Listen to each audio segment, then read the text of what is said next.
नमस्कार, मैं गौरव हूं। आज मैं त्रिपुरा में हाल ही में हुई राजनीतिक हिंसा, विशेष रूप से 27 जुलाई 2025 को आशारामबाड़ी में हुई घटना के बारे में बात करूंगा। यह रिपोर्ट पृष्ठभूमि, प्रमुख घटनाक्रम, हितधारकों की प्रतिक्रियाएं और व्यापक प्रभावों को कवर करती है। इसका उद्देश्य घटना पर एक सूचित और संतुलित दृष्टिकोण प्रस्तुत करना है, जो सत्यापित स्रोतों पर आधारित है।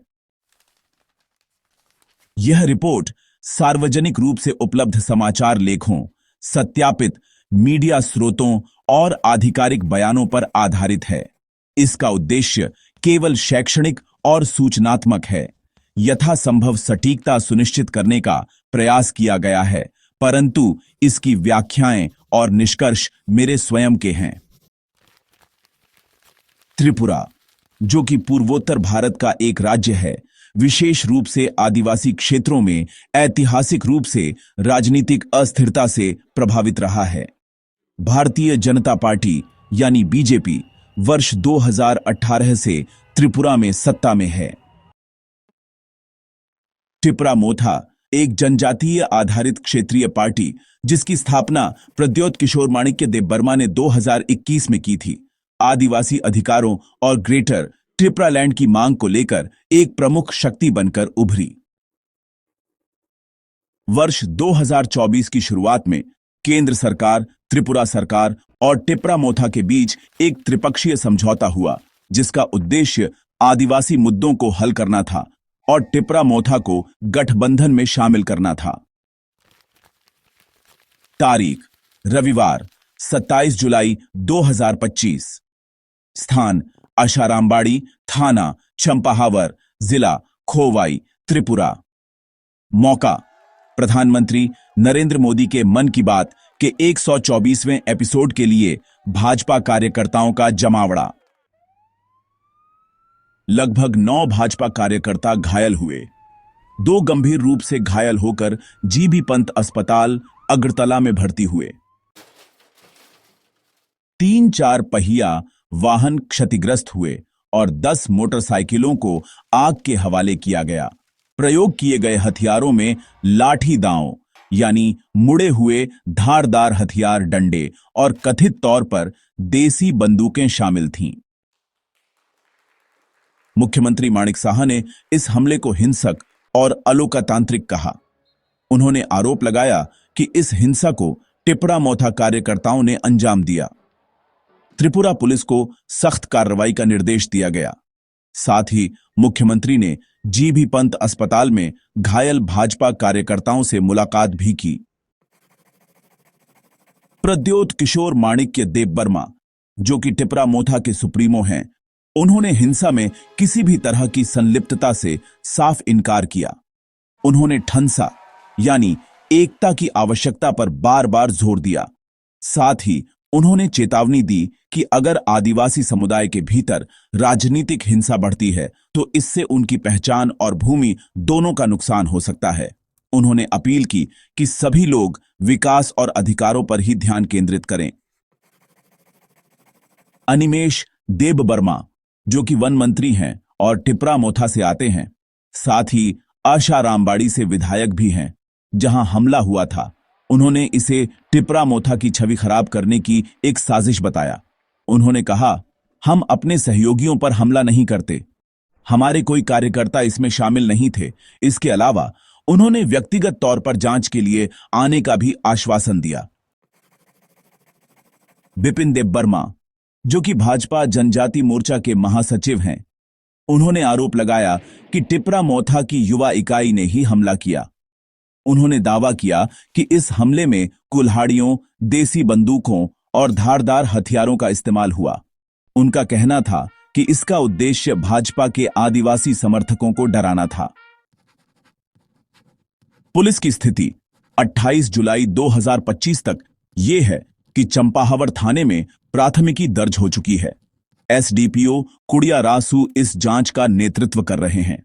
शुरुआती निष्कर्षों के मुताबिक यह हमला आंतरिक गुटबाजी से जुड़ा लगता है और मन की बात से इसका सीधा संबंध नहीं है। अब तक किसी की गिरफ्तारी नहीं हुई है। क्षेत्र में धारा 144 लागू कर दी गई है। ताकि हालात और न बिगड़े। भाजपा और टिपरा मोथा के बीच का गठबंधन इस समय तनाव में है। इस घटना ने दोनों के बीच छुपे हुए अविश्वास को उजागर कर दिया है। भले ही औपचारिक समझौते तो मौजूद हैं, इसका असर भविष्य के सहयोग पर, खासकर 2028 के संभावित विधानसभा चुनावों में पड़ सकता है।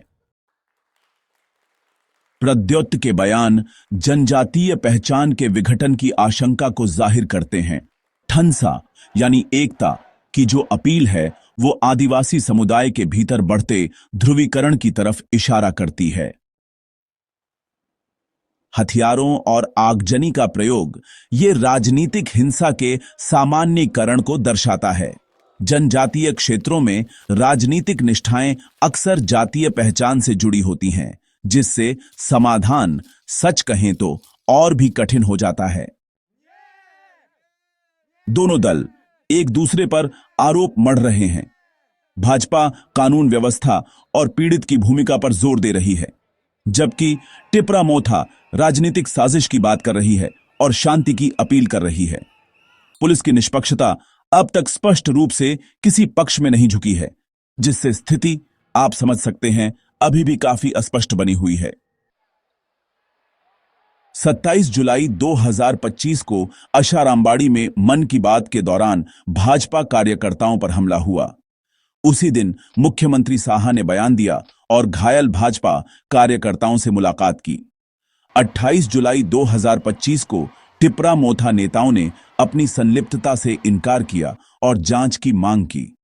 फिर 28 जुलाई को ही पुलिस ने एफआईआर दर्ज की और आंतरिक गुटबाजी की आशंका जताई। फिलहाल स्थिति यह है कि धारा 144 लागू है और क्षेत्र पर लगातार नजर रखी जा रही है। माणिक साहा जो बीजेपी से हैं, उनका कहना है टिपरा मोथा कार्यकर्ता हमले में शामिल, सख्त कार्रवाई होगी। इसका सीधा मतलब है कि उन्होंने अपने सहयोगी पर ही आरोप लगा दिया है, जिससे गठबंधन में आप जानते हैं थोड़ा तनाव आ सकता है। प्रद्युत किशोर देबबर्मा का कहना है राजनीतिक हिंसा आदिवासियों को नुकसान पहुंचाती है। एकता यानी ठंसा बनाए रखें। यहां वे आरोपों से इनकार कर रहे हैं और एक नैतिक अपील कर रहे हैं, खास तौर पर आदिवासी एकता पर जोर देते हुए। अनिमेश देबबर्मा ने भी कहा, हमें बदनाम करने की साजिश हो सकती है, हम सहयोगियों पर हमला नहीं करते। यानी वे आरोपों से साफ इनकार कर रहे हैं और इसे एक राजनीतिक षड्यंत्र बता रहे हैं। बिपिन देबबर्मा जो बीजेपी से हैं, उन्होंने कहा टिपरा मोथा की युवा इकाई ने धारदार हथियारों और देसी बंदूकों से हमला किया। यानी उन्होंने इसे एक हथियारबंद हमला बताया है और गंभीर राजनीतिक आरोप लगाए हैं। एसडीपीओ कुड़िया रासू का कहना है हमले की जड़ आंतरिक गुटबाजी प्रतीत होती है। एफआईआर दर्ज, अभी कोई गिरफ्तारी नहीं। गठबंधन राजनीति में, क्षेत्रीय राजनीति में गठबंधनों की नाजुकता को समझना बहुत जरूरी है। साथ ही कानून प्रवर्तन की भूमिका भी अहम होती है। खासकर संघर्ष क्षेत्रों में निष्पक्ष जांच का महत्व समझना चाहिए। राजनीतिक संचार, खासतौर पर संकट के समय में दलों द्वारा अपनाए गए नैरेटिव का विश्लेषण करना जरूरी है। जनजातीय स्वायत्तता और पहचान के संदर्भ में भी पहचान की राजनीति और शासन के बीच जो अंतर संबंध हैं, उन्हें समझना अहम है। मीडिया और धारणा, दरअसल ये देखना दिलचस्प है कि किस प्रकार मीडिया विभिन्न दृष्टिकोणों को गढ़ती है और लोगों की सोच को प्रभावित करती है। डेक्कन हेरल्ड को उच्च विश्वसनीयता दी जाती है, खासकर मुख्यमंत्री और भाजपा के दृष्टिकोण के लिए। द वीक भी उच्च स्तर पर है, पुलिस जांच और राजनीतिक निहितार्थ के मामले में। मध्यमम ऑनलाइन की विश्वसनीयता मध्यम है और यह प्रद्योत देबबर्मा की एकता पर टिप्पणी करता है। बुरोक टाइम्स एक क्षेत्रीय और मध्यम विश्वसनीयता वाला स्रोत है, जो स्थानीय दृष्टिकोण और अनिमेश देबबर्मा के बचाव पर केंद्रित है। द हांस इंडिया भी मध्यम स्तर पर है और नुकसान व घायलों की जानकारी देता है। वहीं न्यूज अरीना इंडिया एक क्षेत्रीय स्रोत है, जो भाजपा के आरोपों पर अतिरिक्त विवरण प्रस्तुत करता है। यह घटना, सच कहें तो, आदिवासी राजनीति की जटिलताओं, गठबंधन सरकारों की नाजुकता और राजनीतिक ध्रुवीकरण के खतरों को उजागर करती है। आने वाले सप्ताह वाकई महत्वपूर्ण होंगे, क्योंकि पुलिस जांच अभी जारी है। यह देखना बाकी है कि क्या यह न्याय, गिरफ्तारी या किसी राजनीतिक पुनर्संरेखण की ओर ले जाती है या नहीं।